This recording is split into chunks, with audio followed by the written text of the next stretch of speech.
Hi అండి, అందరికీ నమస్కారం. వెల్కమ్ టు అవర్ ఛానల్ తెలుగువారి ముచ్చట్లు. ఈరోజు మనం చెప్పుకోబోయే కథపే కలిగింది. రచయిత మానస గారు. ఇది డబ్బు ప్రపంచం. డబ్బుంటే బంధువుల అవసరం ఉండదు. పెద్ద పెద్ద భవంతుల్లో, గేటెడ్ కమ్యూనిటీల్లో ఎవరి అవసరం లేకుండా బతికేస్తారు. మహానగరాల్లో హాయిగా బతికేస్తున్నాం అనుకునే వారంతా తమ ఇళ్లల్లో మనసు మూలల్లో కూడగట్టుకునేది స్వార్థం, ఆత్మవంచన, అహంభావం తప్ప సంపద మాత్రం కాదు. ఆ మహానగరంలో అందరిలాగే బతికేస్తున్న ఆయన ఇదెలా తెలుసుకోగలిగాడంటే, హైదరాబాద్లో మా బిల్డింగ్ కాంప్లెక్స్ వాచ్మెన్ సోము మీద నాకు చాలా చిరాగ్గా ఉంది. మొదట్లో బాగానే ఉండేవాడు. ఈ మధ్యే ఏ పని సరిగ్గా చెయ్యట్లేదు. సరిగ్గా తుడవడు, సరిగ్గా కడగడు, సరిగ్గా బూజులు దులపడు, టైంకి బట్టలు ఇస్త్రీ చేసివ్వడు. దానికి తోడు ఆదివారాల్లో, పండగ రోజుల్లో అతగాడికి చుట్టాల తాకిడి కూడా ఎక్కువే. మాటమాటికి ఆ చుట్టాలకి బాగాలేదు, ఈ చుట్టానికి బాగాలేదు, ఆధార్ కార్డు తెచ్చుకోవాలి, బియ్యం తెచ్చుకోవాలి అంటూ అర్ధాంతరంగా పశ్చిమ గోదావరి జిల్లాలో తన ఊరికి వెళ్ళిపోతూ ఉంటాడు. ముందుగానే తన తరపున ఎవరో ఒకరిని డ్యూటీలో పెడతాడు. అలా టెంపరీగా వచ్చిన వాడి నిర్వాకం ఇంకా అధ్వానంగా ఏడుస్తుంది. మనకెందుకీ తలనొప్పి, సోముని పనిలోంచి తీసి పారేసి మరొకరిని పెట్టుకుందామంటే బిల్డింగ్ కాంప్లెక్స్లో 25 మంది ఓనర్లు, 25 రకాల మనస్తత్వాలు. సోము విషయంలో అందరినీ కలుపుకు రావాలంటే నాకు చెడ్డ చిరాకు. ఉన్నట్టుండి సోము 2 వారాలు మానేశాడు. పెళ్ళాం పిల్లలతో సహా ఊరెళ్ళిపోయాడు. దాంతో అప్పటికే నాకు 2 విధాలా కలుగుతున్న చిరాకు పతాక స్థాయికి చేరింది. సోము మళ్ళీ డ్యూటీకి వస్తే కాంప్లెక్స్ సెక్రటరీగా అతన్ని ఉద్యోగంలోంచి తీసేద్దామని నిర్ణయించుకున్నాను. ఆ సంగతే 4-5 ఫ్లాట్ ఓనర్లతో మాట్లాడి లోకల్గా ఉంటున్న మరొకరిని చూసి కొత్త వాచ్మెన్గా పెట్టుకోవటానికి రెడీ అయిపోయాను. అప్పటికి గాని నా చిరాకు తగ్గలేదు. నా వల్ల మీ అందరికీ ఇబ్బంది కలిగింది సారు, క్షమించండి. 90 ఏళ్ల మా అమ్మమ్మ హైదరాబాద్లోనే మా పెద్దమామ ఇంట్లో కాలం చేసింది. 50 ఏళ్ల నుంచి మా అమ్మమ్మ ఇక్కడే ఉంటుంది. అయినా కానీ తను పోతే మా సొంత ఊళ్ళోనే బూడిదైపోవాలనేది సారు. మా అమ్మ వైపు మా మావయ్య వాళ్ళు 7 అన్నదమ్ములు. అందులో రెండో మావయ్య మా సొంత ఊళ్ళోనే ఉంటూ అందరికీ ఉమ్మడిగా ఉన్న ఎకరం పొలం చూసుకుంటూ ఉంటారు. మిగిలిన మా 6 మావయ్యలు, వాళ్ళ పిల్లలు అందరూ హైదరాబాద్లోనే ఇలాంటి పెద్ద పెద్ద కాంప్లెక్స్లకు వాచ్మెన్లుగా ఉంటున్నారు. మా నాన్న వైపు కూడా 8 మంది అన్నదమ్ములు. అందులో మధ్యాయన ఒక్కడే మా ఊళ్ళో ఉంటూ అందరికీ కలిపి ఉన్న ఉమ్మడి ఆస్తి ఎకరంన్నర పొలం చూసుకుంటూ ఉంటారు. 95 ఏళ్ల మా నానమ్మ నారాయణగూడలో మా పెదనాన్న దగ్గర ఉంటుంది.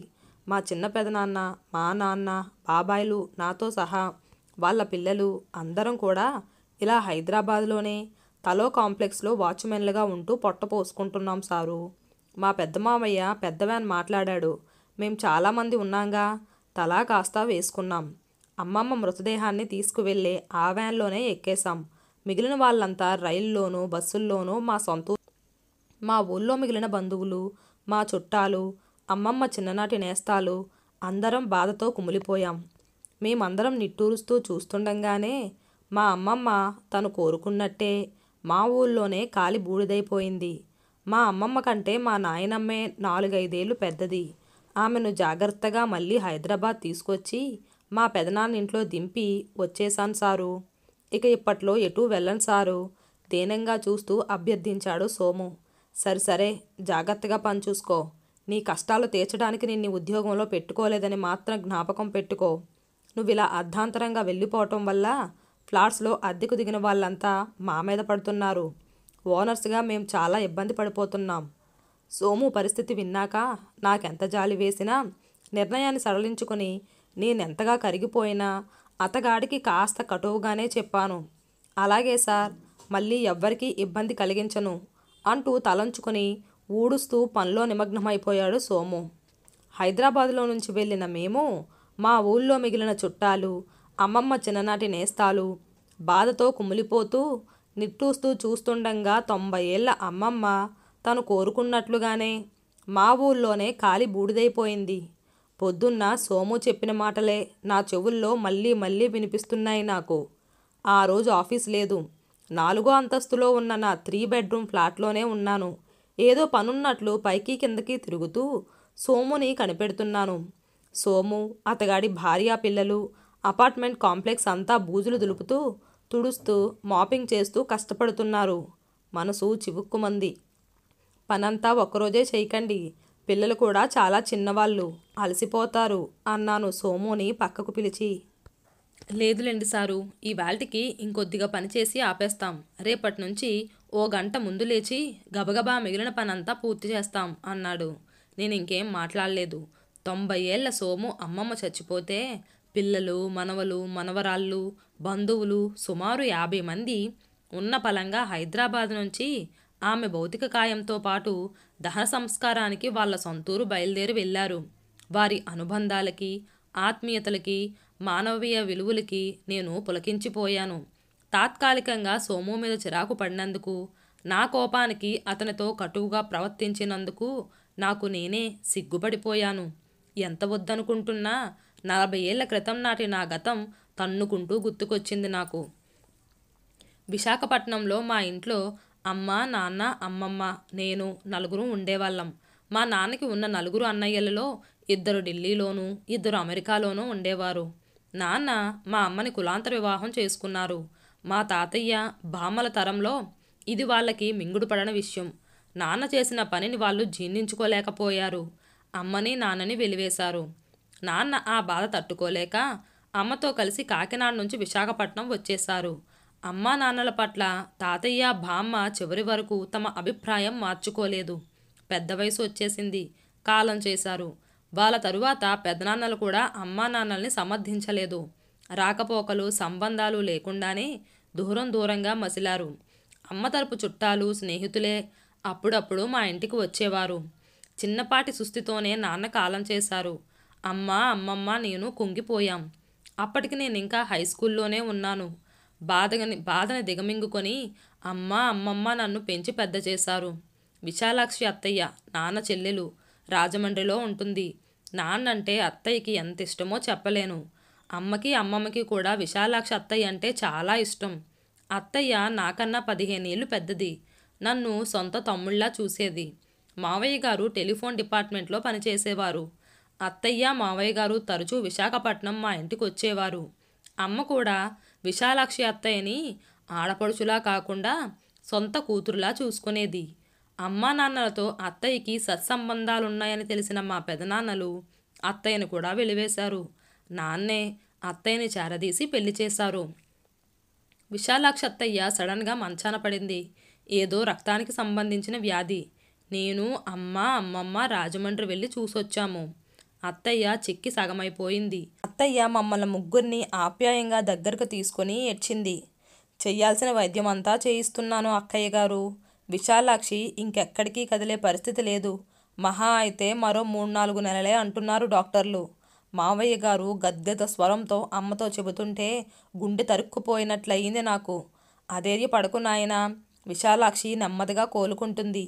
మళ్ళీ విశాఖపట్నం వచ్చి మా అందరితో సందడిగా ఉంటుంది చూడు అని మావయ్య గారికి అమ్మ ధైర్యం చెప్పినా గానీ విశాలాక్షి అత్తయ్య 3 నెలలకి మించి బతకదని మా అమ్మకి కూడా తెలుసు. బరువైన గుండెలతో అమ్మ, అమ్మమ్మ, నేను తిరిగి విశాఖపట్నం వచ్చేసాము. అత్తయ్య ఆరోగ్యం మరీ క్షీణించిందని మరో నెల్లాళ్ళకి ఉత్తరం రాశారు మావయ్య గారు. శని, ఆదివారాల్లో మళ్ళీ రాజమండ్రి బయలుదేరుదాం అనుకుంటున్న సమయంలో శుక్రవారం మా గుమ్మం ముందు టాక్సీలో దిగారు విశాలాక్షి అత్తయ్య, మావయ్య గారు. మిమ్మల్ని అందరినీ ఓసారి చూసి వెళ్దామని వచ్చాం వదినా అంటూ అమ్మని పట్టుకొని పసిపిల్లైపోయింది అత్తయ్య. పెళ్ళుబుకిన దుఃఖంతో అత్తయ్య అంటూ పలకరించి ఇంక అక్కడే ఉండలేక పెరట్లోకి వెళ్ళిపోయాను. అమ్మ కూడా అవాక్కైపోయింది. వెక్కి వెక్కి ఏడుస్తూ ఉండిపోయింది. అమ్మమ్మ వాళ్ళిద్దరినీ సముదాయించే ప్రయత్నం చేస్తుంది. మన బంధువుల్ని, నా చిన్ననాటి నేస్తాలందరినీ కలవాలని ఉంది వదిన. వాయినాలు ఇచ్చుకొని వీడ్కోలు తీసుకోవాలని నా మనసు ఆరాటపడుతుందొదినా. పెరట్లో ఉన్న నాకు అత్తయ్య ఉద్వేగంగా మాట్లాడడం వినిపిస్తుంది. అలాగేనమ్మా, అలాగే చేద్దువు గాని. బంగారు తల్లివి కదూ, హైరానా పడకు. ముందు కాస్త విశ్రాంతి తీసుకో అమ్మా అంటూ అత్తయ్యని అమ్మ సమాధానపరిచి పెరట్లోకి వచ్చింది. అక్కడున్న నన్ను చూసి మరింత వెక్కి వెక్కి ఏడ్చింది. చంద్రం, ఇవాళ రేపు స్కూలుకి వెళ్ళకు.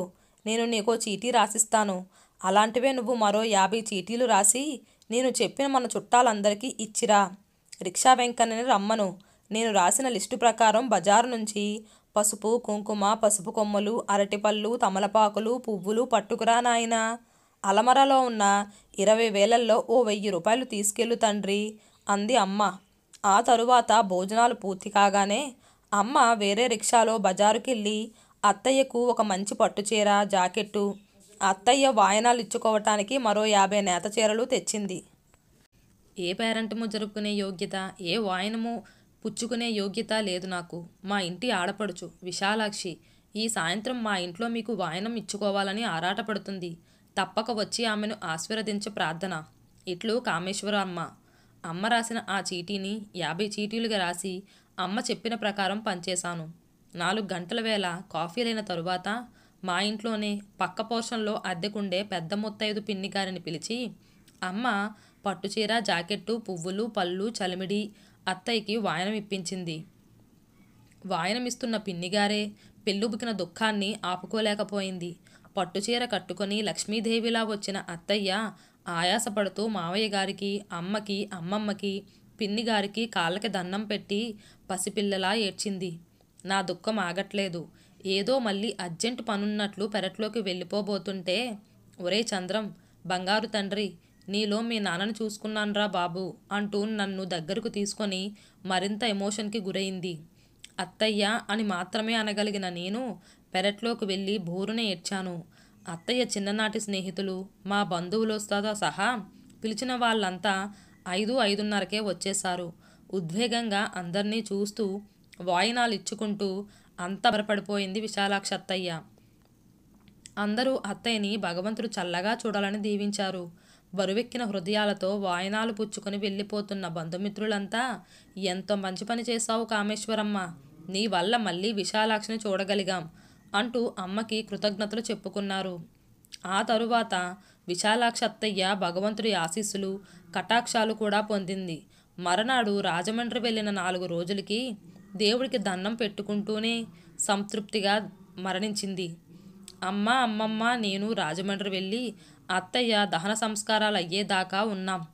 ఆత్మీయమైన అత్తయ్య శాశ్వతంగా కనుమరుగైపోయింది. నేను ఎంటెక్ పాస్ అయ్యే వరకు మేం విశాఖపట్నంలో ఉన్నాం. వెంటనే హైదరాబాద్లో ఉద్యోగం దొరికింది. నేను, అమ్మమ్మ హైదరాబాద్కి మారిపోయాం. ఇక నువ్వో ఇంటివాడివి కావాలి నాయనా, మేం పెద్దవాళ్ళం అయిపోయాం అని అమ్మమ్మ పోరుతుంటే ఆఫీస్లో నాకిష్టమైన నా కొలీగ్ రాధికతో నా పెళ్ళయింది. ఇక నేనెప్పటికీ అనాథను కాను చంద్రం అంది రాధిక. మాతో అమ్మమ్మ ఉంటారని తెలిసి ముచ్చటపడే రాధిక మనస్ఫూర్తిగా నన్ను కోరుకుంది. కానీ మాకు అమెరికాలో ఉద్యోగాలు వచ్చాయి. కొంతమంది అమ్మమ్మ ఫ్రెండ్స్, నాకు కూడా తెలిసిన వాళ్ళు ఆ చక్కటి ఆశ్రమంలో ఉన్నారు నాయనా. మనకి డబ్బుకు కొదవలేదు కాబట్టి మాకేం ఇబ్బంది ఉండదు. విశాఖపట్నంలో మన వాళ్ళే బ్యాంకుల్లో కట్టేస్తున్నారు కదా, నీతో ఫోన్లో మాట్లాడుతూ ఉంటాం. నువ్వు కోడలు ఇండియా వచ్చినప్పుడల్లా మన ఫ్లాట్లోనే హాయిగా ఉందాం. నాకు రాధికకు అమెరికాలో ఉద్యోగాలు వచ్చాయనగానే అమ్మ చెప్పిన మాట అది. అనటం కాదు, చేసి చూపించింది. దిగులు పడద్దు, అమ్మమ్మ గారిని నా కంటికి రెప్పలా చూసుకుంటాను చంద్రం గారు. మీరు నిశ్చింతంగా అమెరికా వెళ్ళి రండి అని వృద్ధాశ్రమ నిర్వాహకులు అవధానులు గారు నాకు ధైర్యం చెప్పారు. అమెరికా వెళ్ళిన తరువాత సరిగ్గా 2 ఏళ్లకి ఘోరమైన యాక్సిడెంట్లో నేను అమితంగా ప్రేమించిన రాధిక కన్నుమూసింది. నా మనసు కకావికలమైపోయింది. అమ్మ అప్పుడప్పుడు నాతో మాట్లాడుతుంది కానీ రాధిక విషయం మాత్రం అమ్మకి నేను చెప్పలేదు. అమ్మగారు చెప్పొద్దన్నారు కాబట్టి నేను చెప్పలేదు కానీ అమ్మమ్మగారు కాలం చేసి 4 నెలలయ్యింది. నా చేతుల మీదే దాటిపోయారు. దయచేసి ఆవిడ నిమిత్తం సొమ్ము మాత్రం బ్యాంకుకి పంపకండి చంద్రం గారు. కొన్నాళ్ల తరువాత అవధానులు గారు ఫోన్ చేశారు ఒకరోజు. నా కళ్ళల్లోంచి 2 చుక్కలు కన్నీళ్లు కారిపోయాయి. అమ్మగారి పరిస్థితి సడన్గా చాలా సీరియస్గా ఉంది. వెంటనే బయలుదేరి రండి. కొన్నాళ్ల తర్వాత అవధానులు గారు మళ్ళీ ఫోన్ చేశారు. వెంటనే కాదు, అసలు కొన్నాళ్ల దాకా రాలేను అవధానులు గారు. మీ ఆశ్రమం పేర 2 లక్షలు పంపుతున్నాను. అమ్మ దాటిపోతే దయచేసి ఆ పుణ్యము మీరే కట్టుకోండి అవధానులు గారు అని నేను అభ్యర్థిస్తుంటే, కనీసం మీ బంధుమిత్రులైనా పిలిపిస్తాను అన్నారాయన. వద్దు అవధానులు గారు, విశాఖపట్నం, రాజమండ్రిలో ఉన్న మా చుట్టాలు గొప్ప బంధుప్రీతి, మమకారం, సంస్కారం మానవ విలువలు కలిగిన వాళ్ళు. అమ్మ స్నేహితులు మొత్తం వచ్చి వాలిపోతారు. అందులో అంతటి మహాతల్లికి పుట్టిన దరిద్రపు వెధవని నా గురించి ఏ ఒక్కరూ అనుకున్నా కానీ మా అమ్మ ఆత్మ క్షోభిస్తుంది. అందుకే వద్దు అవధాన్లు గారు, వద్దు, పిలవద్దు అంటూ ఫోన్ పెట్టేశాను. అన్నీ ఉన్నా, అందరూ ఉన్నా, అందరికీ అన్నీ ఇచ్చినా అనాథులుగానే పోయారు అమ్మ, అమ్మమ్మ. ఇది 20 ఏళ్ల క్రితం నాటి సంగతి. నాకు సోము మీద మంచి అభిప్రాయం కలిగిందని కాదు కానీ మళ్ళీ అతను నాగాలు పెట్టడం లేదు. తన పని తాను చేసుకుపోతున్నాడు. బిల్డింగ్ కాంప్లెక్స్లో ఎవ్వరికీ ఇబ్బంది కలగటం లేదు. ఒకరోజు పొద్దున్నే సోము వచ్చాడు. ఇప్పట్లో మళ్ళీ సెలవు పెట్టనని చెప్పాను కానీ కుదిరింది సారు. రేపు మా రెండో పెద్దనాన్నగారి అమ్మాయికి సికింద్రాబాద్లో నిశ్చితార్థం సార్. పొద్దున్నే వెళ్ళి రాత్రికి వచ్చేస్తాను సార్.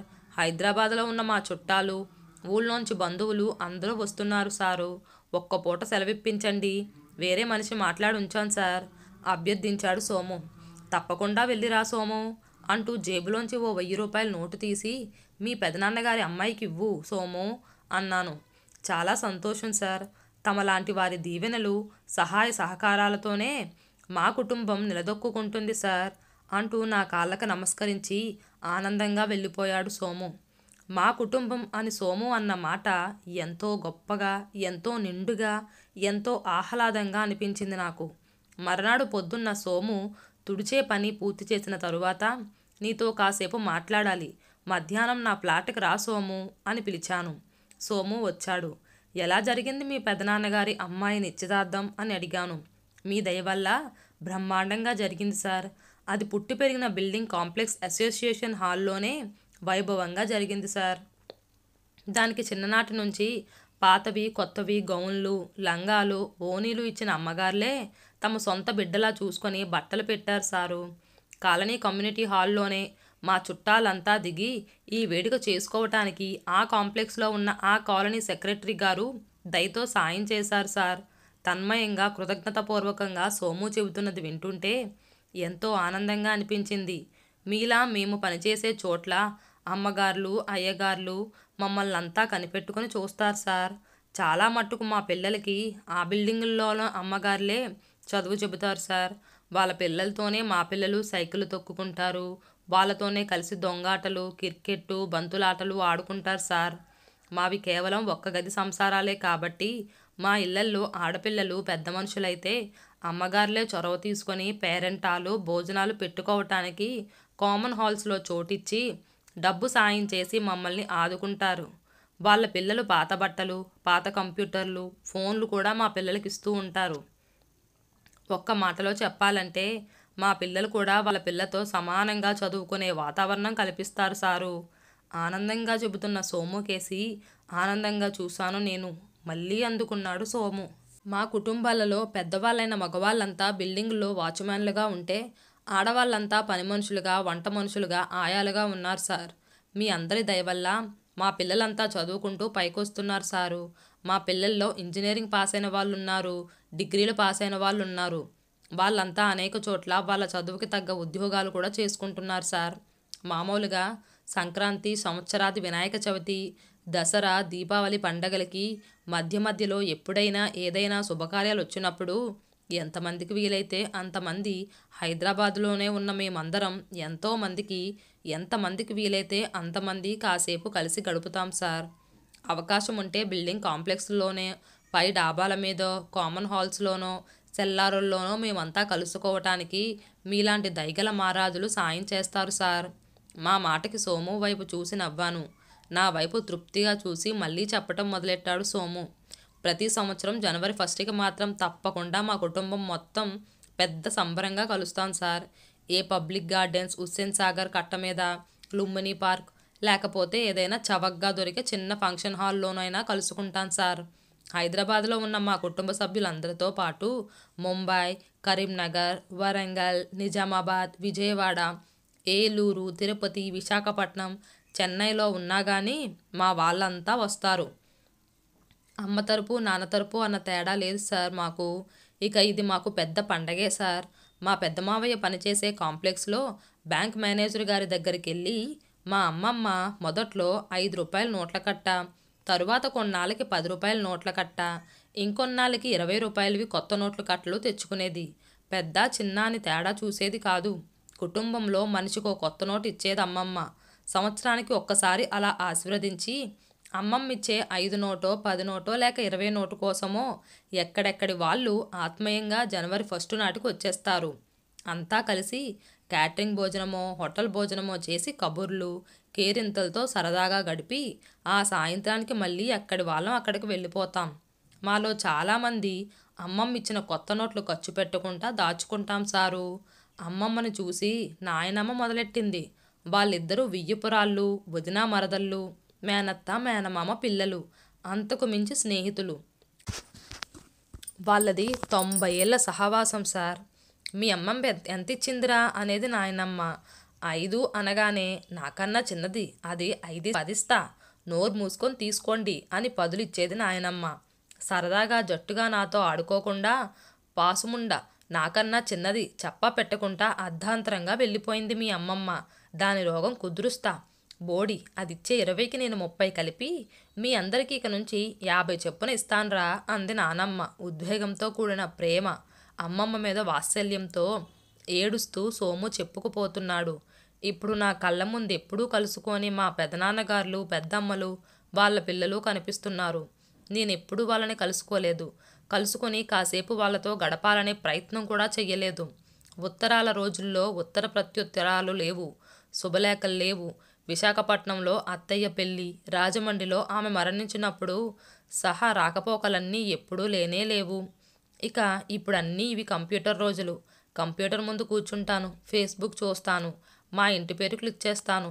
మా పెదనాన్నలు వాళ్ళ పిల్లలు వాళ్ళ పుట్టినరోజులు, వాళ్ళకి నచ్చిన వాళ్ళు వాళ్ళ విశేషాలు అన్నీ అంతా వస్తాయి. చూడడం బాగానే చూస్తాను. ఆత్రంగా హలో బాగున్నారా అని అడగడానికి కానీ, నేను చంద్రాన్ని నరసింహారావు గారి అబ్బాయిని మనం మాట్లాడుకుందామా కలుసుకుందామా స్నేహంగా ఉందామా లేక పోట్లాడుకుందామా అని అడగడానికి వాడే బటన్ మాత్రం పొరపాటును కూడా నొక్కను. నామోషి, అంతకు మించిన గోరోజనం మరి. తరువాత పేజీకి వెళ్ళిపోతుంటాను గబగబా. ఏమీ తోచకపోతే ఛానల్స్ తిప్పడానికి మనం టీవీ రిమోట్ బటన్స్ నొక్కుతాం. ఫేస్బుక్లకి మాత్రం ఆ బటన్స్ నొక్కం. దానికి కారణం కుటుంబలేమి అని తెలుసుకోవటానికి ఎంతో కాలం పట్టలేదు నాకు. కుటుంబం లేని వాడిని మనం ఉద్ధరించలేం. అది వాడి దురదృష్టం. నాలా కుటుంబం ఉండి కూడా ఆ ఆహ్లాదాన్ని అనుభవించలేని వాడిని పరమ దురదృష్టం. అదృష్టవంతుని పాడు చేయలేం, దురదృష్టవంతుని బాగు చేయలేం అని అందుకే అంటారు కాబోలు. అందుకే నాకు అనిపిస్తుంది, మళ్ళీ జన్మంటూ ఉంటే సోము వాళ్ళలా పెద్ద కుటుంబంలో పుట్టి అందరితో నిగర్భంగా ఆత్మీయంగా కలిసిపోగల మనస్తత్వంతో పెట్టి పుట్టే ఆ కుటుంబ తీయదనాన్ని అనుభవించాలన్నది నా నరనరాల్లో కోరిక. ఆలోచనలోంచి బయటపడి చూశాను. చేతులు కట్టుకొని నా వైపు చూస్తూ నిల్చున్నాడు సోము. భగవంతుడు నా ప్రార్థన మన్నిస్తాడన్న ఆశతో, సోము, ప్రతి సంవత్సరం డిసెంబర్ 20 నాటికే నీ అకౌంట్లో 1,50,000 సొమ్ము జమ అయ్యేటట్టు ఏర్పాటు చేస్తాను. అది పెట్టి మీ కుటుంబం అంతా ప్రతి జనవరి 1న పండగ చేసుకోండి. నేను బతుకున్నంతకాలం నేను పండగ చేసుకున్నాననే అనుభూతి నాకు కలుగుతుంది. అలా కలిసి పండగ చేసుకునే అవకాశాలన్నీ ఒక అదృష్టంగా కుదిరాయి మీకు. అందుకే మీరంతా అలా పండగలు జరుపుకుంటూనే ఉండాలి సోము. దయచేసి నీ బ్యాంక్ పాస్బుక్ పట్టుకురా, దాని వివరాలు రాసుకుంటాను ఉద్వేగంగా అన్నాను సోముతో. అలాగే సార్, దయగల మహారాజులు, పుణ్యాత్ములు, మా పాలిటి దేవుళ్ళు కృతజ్ఞతతో 2 చేతులు జోడించి నా కాళ్ళకి నమస్కరించి పాస్బుక్ తీసుకురావటానికి కిందకి వెళ్ళాడు సోము. వెంటనే భగవంతుడి నా ప్రార్థన మన్నించాడన్న నమ్మకం కూడా కలిగింది నాకు.